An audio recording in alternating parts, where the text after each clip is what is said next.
പട്ടാമ്പിക്ക് പത്തരമാറ്റു സമ്മാനിച്ചുകൊണ്ട് light weight സ്വർണ്ണാഭരണങ്ങൾക്കും ഡയമണ്ട് ആഭരണങ്ങൾക്കും മാത്രമായി ജില്ലയിലെ ആദ്യത്തെ exclusive showroom Osra golden diamonds, Perinthalmanna road, Pattambi.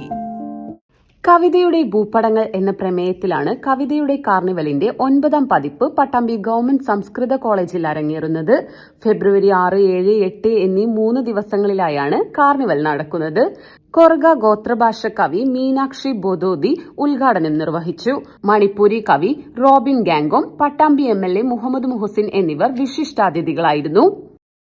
Kureepuzha നഗ്നകവിതയടക്കം നമുക്കെല്ലാവർക്കും അറിയുന്നതാണ്. നമ്മുടെ കപട മുഖങ്ങൾ വലിച്ചു കീറി മലയാളിയുടെ വീടിനകത്തുള്ള യാഥാർത്ഥ്യം എന്താണെന്ന് നമുക്ക് മുമ്പിൽ ഒരു കണ്ണാടി പോലെ കാണിച്ചു തരുന്ന ഒരാളാണ്. നമ്മുടെ വീടിന് പുറത്തുള്ള യാഥാർത്ഥ്യമല്ല, വീടിനകത്തുള്ള യാഥാർത്ഥ്യം എന്താണ്, നമ്മുടെ ഉള്ളിൻ്റെ ഉള്ളിലുള്ളത് എന്താണ് എന്ന് പൊളിച്ചു കാണിച്ചു തരുന്ന ഒരാളാണ്. അപ്പൊ അത്തരം വളരെ കുറഞ്ഞ വാക്കുകളിൽ തന്നെ നമ്മുടെ ഹൃദയത്തോട് സംസാരിക്കാനും നമ്മുടെ മുഖമൂടി വലിച്ചെറിയാനും കഴിയുന്ന ഒരു കവി എന്നുള്ള നിലക്ക് പട്ടാമ്പിയുടെ കവിതയുടെ കാർണിവലിൽ ഏറ്റവും അനുയോജ്യമായ ഒരാളെ തന്നെയാണ് ആദരിക്കുന്നത്.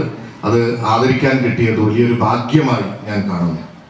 ഇവിടെ നമുക്കറിയാം, സച്ചിദാനന്ദ മാഷ് അടക്കമുള്ള കേരളത്തിന്റെ ഏറ്റവും പ്രിയപ്പെട്ട സാഹിത്യ ഭൂപടത്തിലെ ഏറ്റവും പ്രധാനപ്പെട്ട ആളുകളൊക്കെ ഇവിടെ ഇരിക്കുന്നുണ്ട്. പ്രശസ്ത കവി Sachidanandan Attoor web portal switch on കർമ്മം നിർവഹിച്ചു. കവി കുരീപ്പുഴ ശ്രീകുമാറിനെ ചടങ്ങിൽ ആദരിച്ചു. PP പ്രകാശൻ ആദരഭാഷണം നടത്തി. 7 വേദികളിലായി നടക്കുന്ന കാർണിവലിൽ ഇന്ത്യക്കകത്തും പുറത്തുനിന്നുള്ള പ്രമുഖ എഴുത്തുകാരും സാംസ്കാരിക പ്രവർത്തകരും പങ്കെടുക്കുന്നുണ്ട്.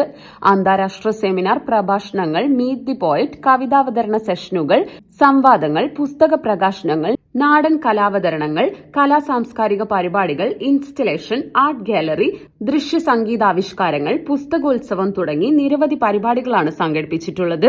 1ാം ദിവസം TV മധു, രാജേന്ദ്രൻ എടത്തുംകര, പുഷ്പ, ജ്യോതി ജസ്റ്റിൻ, മുസഫർ അഹമ്മദ് തുടങ്ങിയവർ പ്രഭാഷണം നടത്തി. വൈകിട്ട് 2 ഗാനങ്ങൾ, 2 ദേശഭാവനകൾ, വന്ദേ മാതരവും ജനഗണമനയും എന്ന വിഷയത്തിൽ സുനിൽ P. ഇളയിടം പ്രഭാഷണം നടത്തും. കൂടാതെ കുടച്ചോഴി, ചവിട്ടുകളി, കാവിലെപ്പാട്ട് എന്നിവയും അരങ്ങേറും. ഭൂപടങ്ങളിൽ അദൃശ്യമാക്കപ്പെട്ട ഭാഷാ സാഹിത്യ സംസ്കൃതിയുടെ കേന്ദ്രമായ കാസർകോട്ടെ മൊഗ്രാൻ എന്ന ഗ്രാമത്തിന് ആദരമർപ്പിച്ചുകൊണ്ട് അതിർത്തി ഭാഷാ സംസ്കൃതിക്കും കാവ്യ പാരമ്പര്യങ്ങൾക്കുമായി മാത്രം ഒരു പ്രത്യേക കാർണിവൽ വേദി തന്നെ ഇത്തവണ ഒരുക്കിയിട്ടുണ്ട്.